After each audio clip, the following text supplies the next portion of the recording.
députés et sénateurs, vous avez un rôle à jouer pour aider à corriger les excès du passé. Vous les collègues du Grand Kivu, quittez les groupes armés, je vais le dire.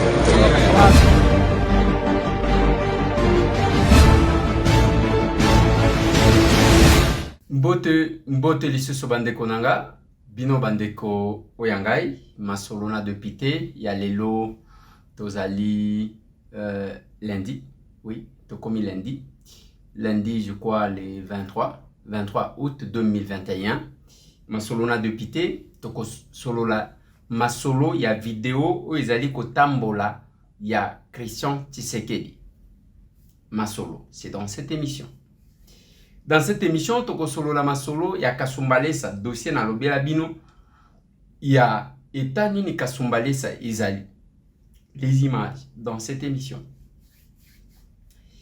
Masolo toko beta bande konangai ezali masolo ya banda mokili banda na Congo demi-terrain ya avion. Demi-terrain, ndenge bomona ka Kinshasa wana tozalaka ba demi-terrain. Transport komi pasi oyo azwi ozokende wapi mutu akokende Victoire te alongwe gare centrale gare centrale nazo suka na 24 alongwe 24 Wileri alongwe Wileri nde akei donc place ya course moko assaisonné yango komi 3 masolo tokobeta masolo bandeko na ngai na dossier ya balucha dossier ya lucha contre fondation à distinguer première dame. C'est dans cette émission. Tokosu Kisa na réaction, oui, réaction ya le choix ndenge tozwaki bangolobi sur la disparition ya Baba Wakatanga, Gabriel Kyungu Wakumanza. Voilà. Masolo bandeko nanga na lingi tobeta yango wana pendant que les polémiques se font. Je commence par les dossiers. Il y a Christian Tshisekedi. Je vais vous mettre une vidéo. Na sima ya kotie la bino vidéo, on va évoluer petit à petit. Suivez-moi ça. Ndeko, bonjour. Bonjour. Bon, tolinto yeba nini yango esala mi hawa? Eza nini? Tolinto yeba vraiment. On a tongo lelo. Zalaki vers 8h du matin. OK. Oui, makelele nungu na liboso ya couloir na biso. Nde toyi komona tosali constant que zalaki la police identifié na zalaki na ba ya parquet. OK. Nde bayi ko sala déguerpissement. Nde ba présenter biso ni document moko officiel les autres na bango ke baya ko bimisa biso na ba concession na banda kuna biso. OK. Et après ça les filles ko kangaki ba porte les ba mataki ba mi ba buki na ba porte les ba mengai ko kota de force na ndenge ba bimisi biso libanda ndenge bozo mona boye. Donc weza mbala ya liboso te. Po mbala ya liboso nga nazalaki victime pe kutunga bakangaka nga pour na dossier. OK. Bakangaka nga ngesaki ba memanga ta soit na parquet to quelque part mais na ke on s'est retrouvé na bureau ya Christian Tshisekedi ou azali moko ya leki ya mokonzi. Nde tozalaki wana na ndenge agangelaki biso afingi biso na kofinga na ndenge atinda abwaka kinga na muninga nanga bakende olalisa biso na kasho ya kankokolo. OK. Kuna tosalaki 4 jours bakomaki kosenga biso bamanda bambongo moko ya likolo. OK. Po ke bakuka kotika biso. Awa lisusu ifo otalisa peuple bayeba nini yango kikosenga pona peuple akikoloba nini? Tosengi nde po eza kombo ya pona ba autorité.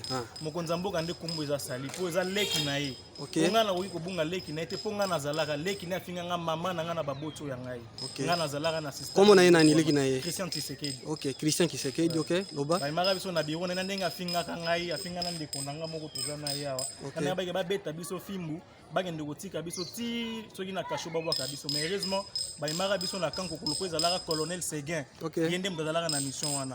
Mais le loi à la grande surprise de Monique eza sous la police ne baye peka sous na kombo ya Christian les otanga manakati. Donc mokonza mboka ayeba na kota lelo ko. OK. Po eza ba famille on tient des na kati ya. Donc awa déjà une affaire soki ya 6 familles eza libanda. OK. Tozana ba titre d'enregistrement na biso, tozana ba document na biso nyoso. Pe to sombaka yango donc na maboko ya mutu. OK. Mais lelo tokomi komona makamba boye voir lelo ye tomona leki ya mokonzi ko salir kombo ya ndeko na eboye. Ayo kota na ba dossier boye tala ba na biso kota la ba image tala. Voilà. Waneza vidéo na moni ezali ko sortile bato bazo publier. Moi quand j'ai eu la vidéo, Je me suis dit, ah bon? Christian comme un niveau haut. J'ai commencé à vérifier. Nako kakoyeba. Toto na Christian lobi ngai na ebi likamwana te. Mutu wangu zolo bawana ngana na mona ete. Mais mutu lobi ke akobo sanate c'est qui Christian Tshisekedi. Amona ye na bureau na ye akenda afingela ye mama na ye ainsi de suite bakenda bachaye na boloko.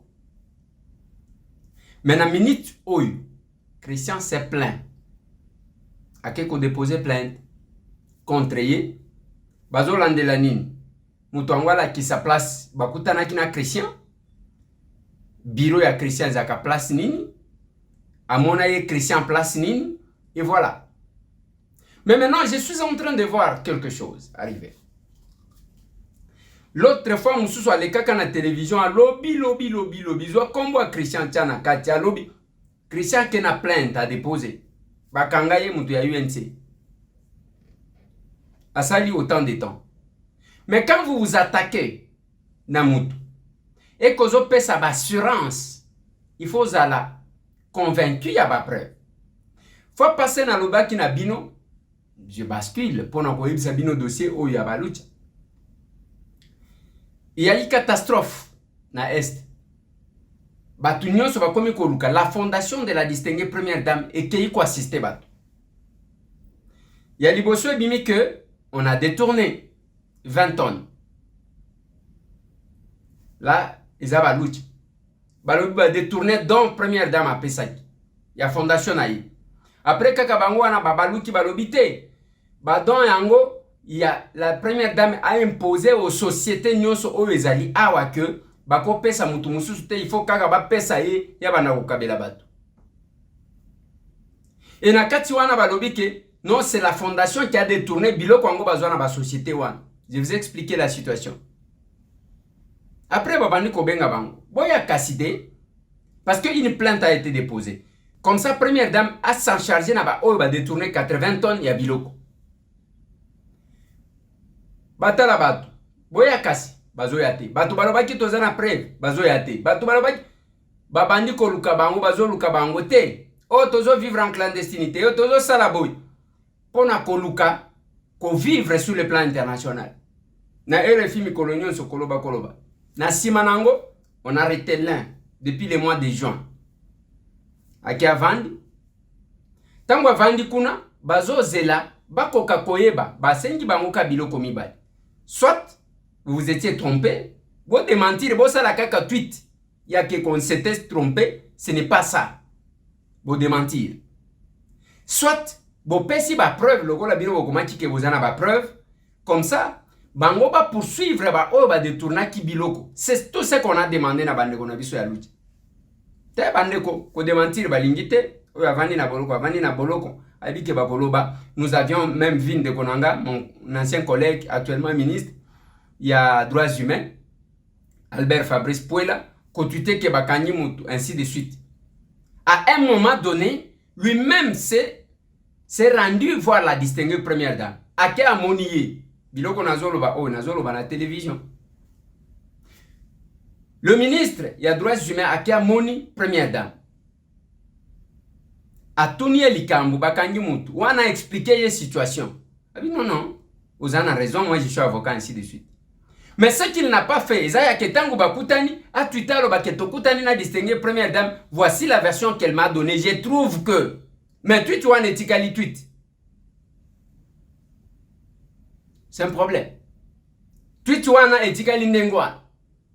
Mais moko etikali selon mes informations dans notre possession azalaki kovanda akomaki kovanda na Gisenyi na Rwanda. Et avandi na ye na dimanche abimi à l'église. Après na pokwa azongi na Gisenyi. C'est comme ça que lobby après ko sambela na ye balokoti ye. Azana maboko ya justice. Mais qu'est-ce qu'on demande? Ezaka que il y a l'image qui est ternie. Muto akoloba ke Eliezer yople bakanga ngai bakanganga. Nazaki na ba preuve ya muto baboto la diamant. Nazaki na ba preuve ya image na ye ndengo alobaka avant qu'il akufa. Nazaki na ba mikanda. Oui, parce que Il ne faut pas tout ça la confusion. Il y a l'image d'une personne ternie. Et de l'autre côté, bah, lobby, la fondation, il s'agit que la première dame Azala qui touchait. À lobby, papa. Donc, tu as imposé qui va société, ceux qui va société ni. Tous autres sont parce que ce sont les sociétés implantées ici au lieu de sont Libanda. Mais au vu à partenaire, comment la fondation est en train de détourner. On a qui c'est le bango bazalaki et que la première dame n'était pas là. Comme ça, bah, on va détourner qui va subir sanction. Bon, père, ça dit après prévésate. Bon, démentir que vous étiez trompé, démentir que ça l'a été. Parce que d'ailleurs, quand on Zalandenge bo ba arrêter biso bato bakobana koloba on a arrêté comme ça on va vivre. Non. Et c'est la difficulté. L'Europe chrétien a déposé plainte. Et Ndeko a tangié ce qui a qu'on reconnaître que c'est lui chrétien. Je vis même ça. On doit publier le Coran. Christian Tshisekedi nouveau Congolo Mobutu il faut qu'on y ait ainsi de suite. Mais Christian vous dit que Ayabili Kambouana te. Et puis là, en ce qui concerne la famille, il y a chef de l'État. Baké, Kolotir, ko spolier terrain à peine MLS. Bazo comme la première dame, Babambiwa. C'est la première dame, mais tout le monde a qui est. Il y a eu des vidéos comme ça circulées. Nous avons eu à vérifier. Tout le monde, maman. Bino, nous avons condamné ces pratiques. Alors, bitala. Na yebite ni mutu ni makolo soki omoni mutu azotanga komonanga bato bazotambola kaka ndengwana comme ça c'est la même chose. On était avec les 7 Marcelin Bilom babengi na goma ke mutu moko azokongola mbongo na kombo na yoki akomema bato na Égypte soki ndenge nini. Et ces gens là pour le moment les gouvernements militaires installés na Nord Kivu baza saisi par les CP Bilom pour que batuana bakoka kotia loboko na batouane.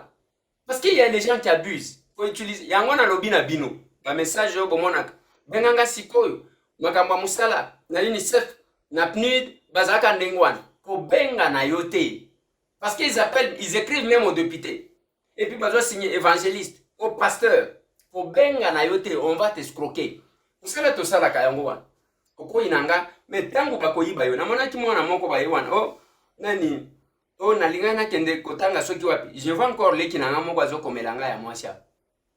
Au université soki université ni. Na lobi na ye, j'étais déjà interdit, on va t'escroquer. Voilà. Mais pendant ce temps bande konangai, makambu ya malonga ya koloba ezali na Congo. On ne peut pas se limiter là-bas.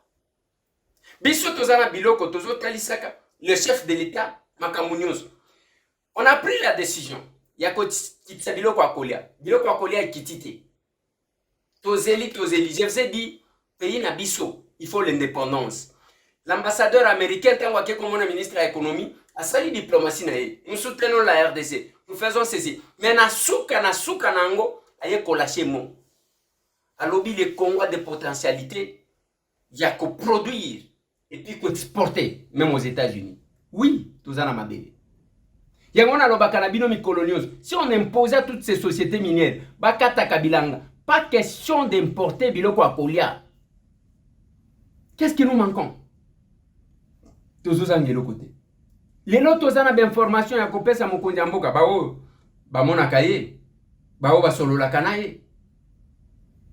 Ministre de l'économie aleki alobi que la mesure est exécutée au 95 à 99% ainsi de suite. Mais monsieur le ministre, aéroport toujours tambolaka. Toujours tambolaka. Toujours yana masuwa te, toujours yana mutuka te. Toujours yana avion. Depuis que la décision a été prise, est-ce que vous savez tout clairement na Kasai combien d'avions étaient? Et qu'est-ce qui va se passer? Vous opposerez les chefs de l'État avec sa base naturelle. Combien d'avions depuis que la mesure a été prise? Combien d'avions? Lubumbashi, oui, il n'y a pas de perturbation. Mais au Kasaï, combien d'avions?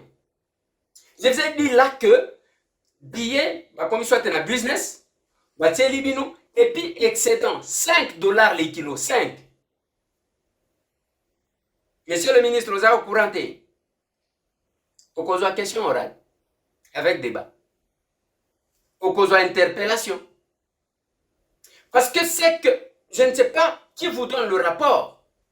Monsieur le ministre de l'économie, avion en mboka na biso komi ko sala demi-terrain. Ndenge ba sala ka muto azo kende Pascal komi ko kata namu. Azui bon marché, atiki bon marché. Alobi mon 7e rue a soki na 7e rue a kitsi bato alobi mon pont matete alongo kuna quartier 1. Donc place muto ako katiko zwa transport moko akomi ko zwa transport 5. Et comme demi-terrain avion bazo respecté nde oyo 99% zomona ke ba respecté.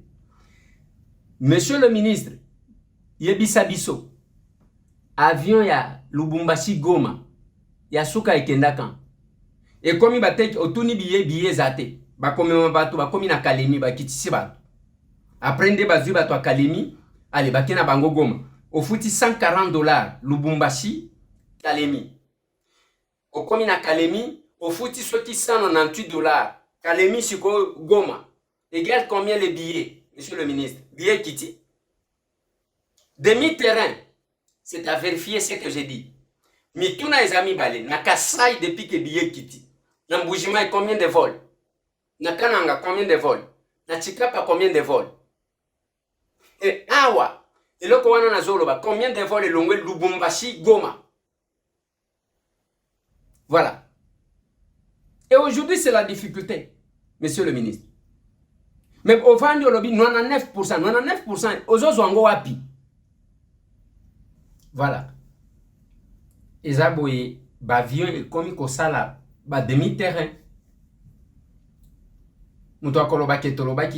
Les informations sont là. Il ne peut que vérifier le ministre et son équipe. Botika makambo ya se respecta 99%, 99% ya wapi. Combien d'avions au Kasai nazotuna?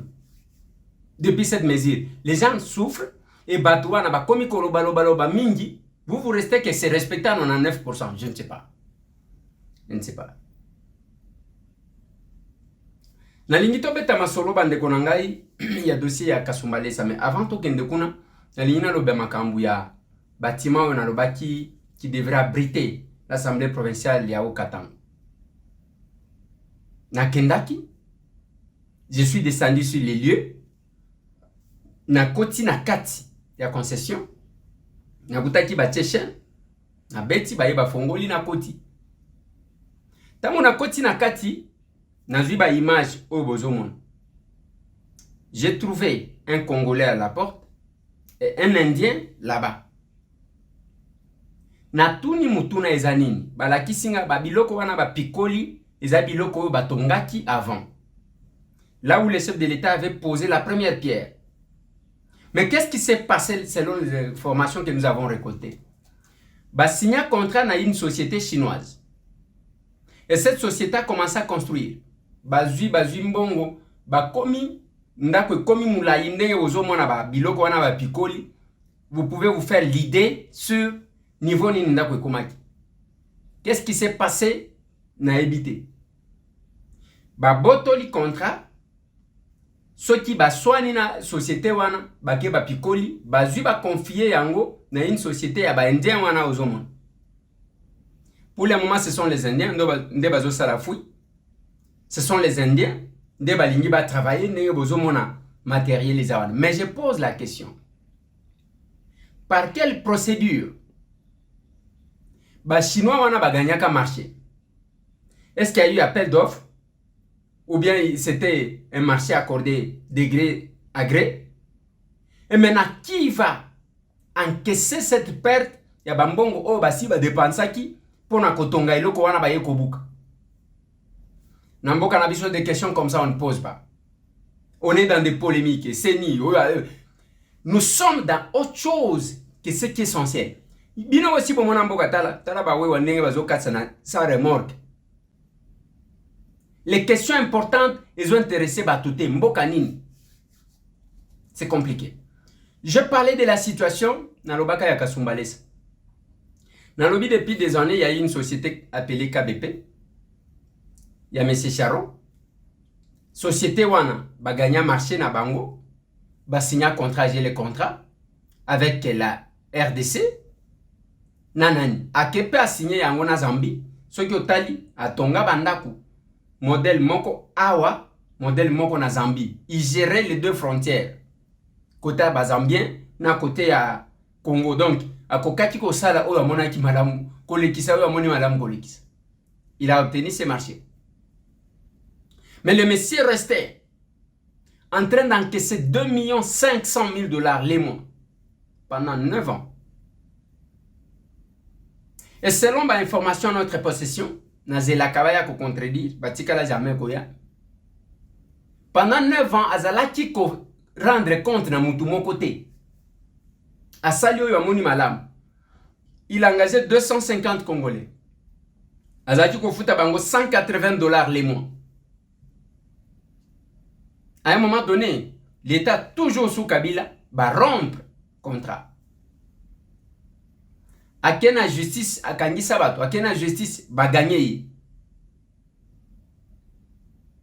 Et le contrat a été rompu sur base d'un jugement. Tangwamoni, chef de l'État, Félix Aye, avec la complicité de quelques membres, hommes forts et à présidence, Batomakasi. Bakekuna, au Congo, il faut affouter 82 millions de $. Namutu qui n'a mené rien comme capital. Du moins que, Baya bisabiso parce que c'est long. Ba rapport aux anangwe angwa. Ba expliquer biso pour nani bakat. Ayen ambongo mon côté. Quels sont les cabinets qui vont représenter la RDC? Cabinet Némi Moulania, na cabinet Tambwe Mwamba, en Afrique du Sud. Bakekuna l'État Apoli. Apoli nandenga bien ou bien Apoli nandenga cop. Ngana éviter. Wana bangomoko.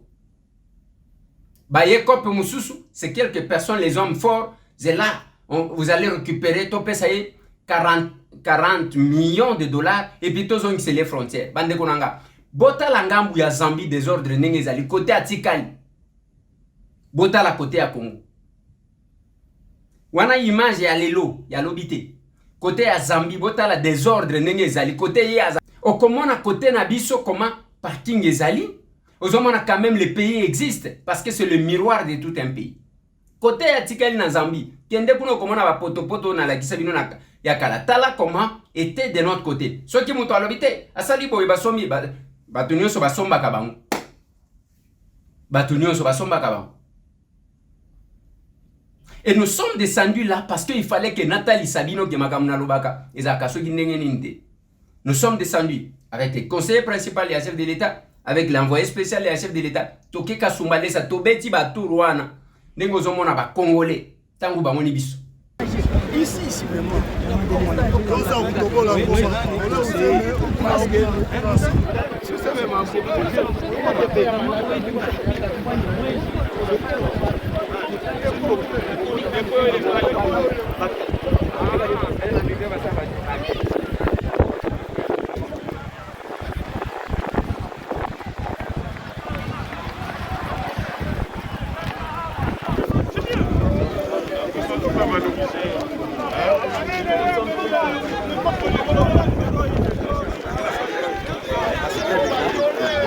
Hatutaka huyu hatari bana. Tokomi wapi? Mwana kono lopango. Ela biso ko ngaliye. Tokomi wapi? Ela mama bazana na Bernard Kayumba, bazana na Bernard Kayumba. Mwana kono lopango, notre député. Ela bazana.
Et à chaque étape, on essayait d'expliquer, on posait des questions, on nous répondait. Bande, puis les murs, c'est un mur plein.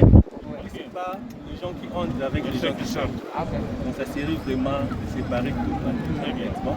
Et puis ici, on aura 4 accès, 4 bandes.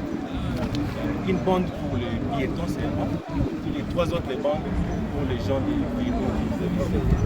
Ça serait vraiment séparé comme ça pour la bande. Très bien. Ce que nous aimons, hein papa, ce que nous aimons, ce n'est pas les discours là. Ce que nous attendons, c'est les concrets. Hein? Tunashia CP vile anasema, batravailleur chez banashi. Kama makuta inafika, amuripe bantu, ile munatafuta problème na chini. Tutarudi hapo. Kinshasa na Lubumbashi, c'est une même ville, j'ai toujours dit ça aux gens. Vous pouvez faire un aller-retour. Prenez l'avion, vous venez vous résolver un problème pour rentrer. Parce que ce que nous voulons, vous êtes jeune. Je vois que vous venez de vous marier. Vous n'avez qu'un seul enfant. Alors, maintenant, vous jeunes, vous n'allez pas maltraiter Bandukwako. Anabana franga, munakabula, napaka, panababu, moi, minona. Alors, il va travailler, banatumika, banduku banatumika, na kisha munabaripa makuta yako. Celui qui a parlé, c'est le conseiller principal ou chef de l'État en matière économique. Ye mambo ya mafranga na biyu sana. Mimi si biyu ya ma politique ndio tunayo. Alors, ana promettre, ana sema d'ici là atamita numéro yake yo ile. Comme ça, mutamuita, unamwambia sema franga inatoka. Na sisi tutasonde kwa banduku hapo. Na mimi nitaacha ye anaacha karte kwa. Mimi nitaacha numéro yangu kwa base. Haina vile. Comme ça kama tunaiwa sema hapana baripe, mimi namuuliza sema baba mkutume franc. Je pense que c'est ça. Voilà. Et bah tongi route de contournement, il y a 8 km point 2.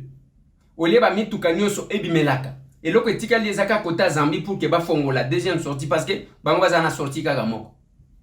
Côté mutu wango balinga bazongi sela yango. Et pour le moment ça nous attire des ennuis. Na le tout puissant de la présidence, bazo kanela biso po sababo mabiso. Ndenge bazo ka kinzoto tozo ka bien teboy, bazo sambela ka akufata na butu. C'est compliqué. Je marcherai. Na kolobela kabino kaka. Oh bazo kende kolanda tralala, bo kende. Mais nous allons rester ici. Na lignina sukisa na dossier ya famille ya Guy Mario, oyo artiste et comédien kufaki ya Muyombe Gauche. Biloko nazolo bakango mingi. J'ai commencé à parler de ça. Bozala na courage ya kotambola pona kobikisa bato. Il ne faut pas bino liwa ya batu ezala kaloko la cop na bino. Balancer wana ke oh mbongo ezate, morgue batenani. Je suis passé na lobi na bino bazo kongola mbongo mais kabundi wale sa donner l'argent. Ombongo kwa mbome zate, kabundi wale sa envoyer l'argent, ngana solo li na bango na téléphone. Tango bazaki na cinquantenaire. D'abord na tuni bango na lobi OK, bozana possibilité te. Bozue bembe wana bokeko tcha na cinquantenaire pona nini parce que cinquantenaire ezaya ba patron, ezaya lokola nécropole. Babola bazaka na place te. Cinquantenaire, conservation à corps, bazo senga combien? Exposition à pamba oyo bazo senga combien? Et c'est ça. Et comment défiler kuna? Boke kocha kuna pona nini bino bozala possibilité te. Ba bengi oyo, bake awa. Kabundi wale sa donné. Lobby bango wanana abedashu. Nelsegi. Na veve na enveloppe na ye. Telema, kanga photo. Si maman on a eu dans ma boko.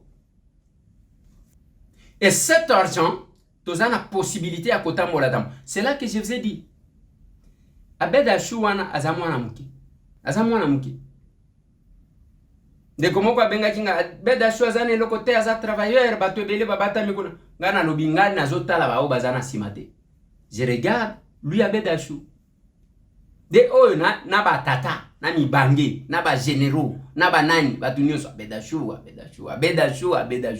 Et comme inengwa. Ba Congolais bazana mbongo te.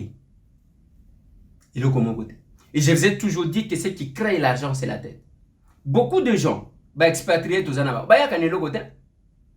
Tada ba musu bazo tonga ka ba quartier à tongi bandaku, boke kuna bazo foutela combien?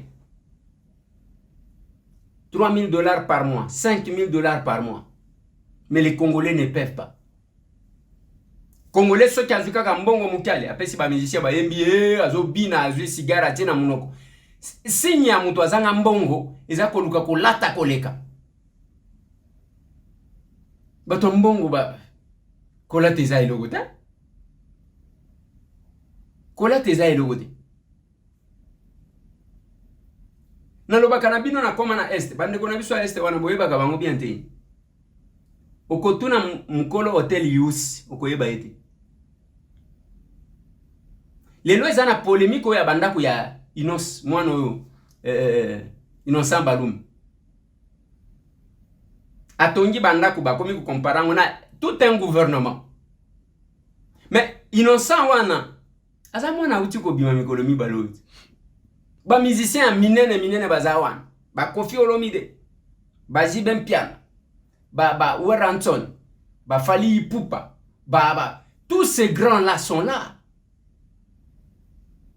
Mwana muki.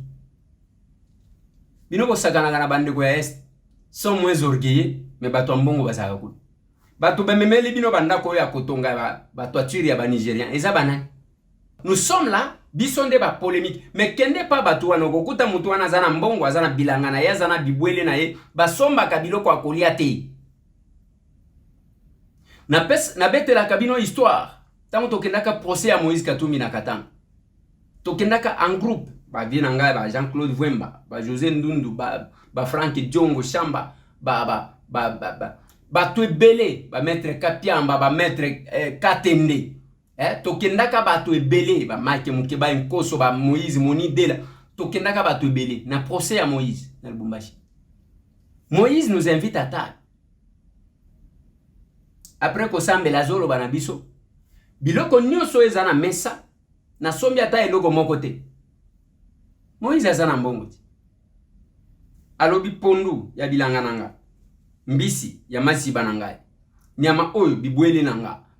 Tout masangu ya bilanga nanga. Mais soki omoni mutu oyo azanga mbongo, d'abord a discuter kata prite kene akende ko somba. Ata eloko ko discuter te. Ayi wana ali nyiba mona e prête. Sinya mutu azanga mbongo. Sinya mutu azanga mbongo. Mais tant que nabiso, les gens ne réfléchissaient pas, ne comprenaient pas. Mais moi j'ai compris une chose. C'est une interpellation. Tozana ma belle, tozana nyoso. Biso ta kakuna. Oh. Non mais attendez. Ma belle tozana ngo.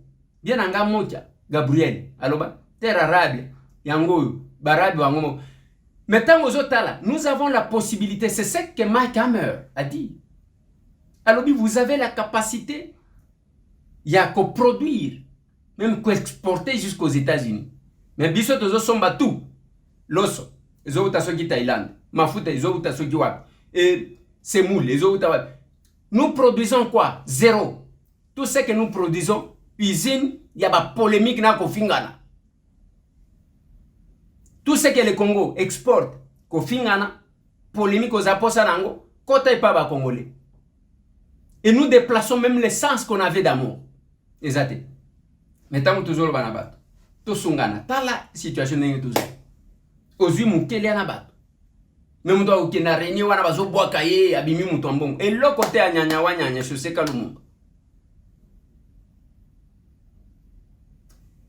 Nazo su qui sawana pona lilo.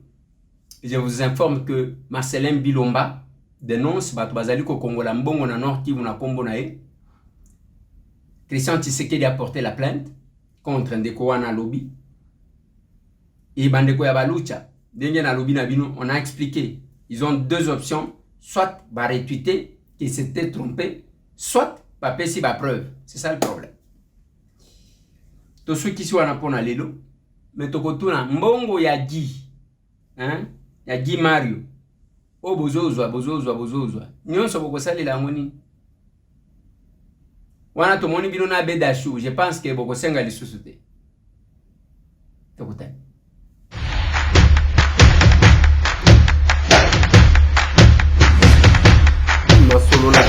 Honorables députés et sénateurs, vous avez un rôle à jouer pour aider à corriger les excès du passé.